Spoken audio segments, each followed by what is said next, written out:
kur atsiranda kojų kraujotakos problemos, kojų ir kojų pirštų sąnarių uždegimai. Ir aš esu kalbėjęs, kad galimas kaltininkas yra kraujo ir limfos sąstūvis žarnyne ir žarnyno nepaslankumas. Ateikit, kai ką parodysiu. Poveikis yra dvejopas. Skysčių sąstūvis sukelia žarnyno uždegimą. Dėl uždegimo toksinai patenka į kraujotaką ir prastina viso kraujo kokybę. Tuomet žarnynas kietėja, traukiasi audiniai ir pilvaplėvė ir užspaudžia gilesnės kojų kraujagyslės. Stambios kraujagyslės praeina pro kirkšnies zoną šalia klubo ir maitina koją.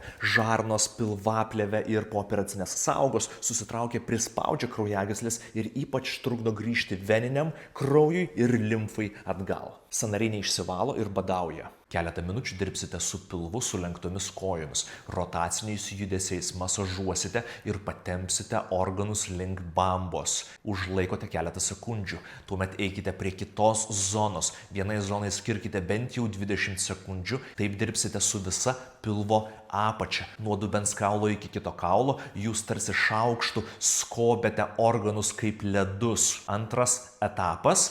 Dubenį pakelsite, atliksite tą patį. Pailsėdami, išlaisvinsite ir mobilizuosite visą žarnyną ir išvaduosite giliasias kraujagyslės. Jokio skausmo. Jeigu jautru, švelniai. Kitą dieną jautrumas jau gali būti sumažėjęs.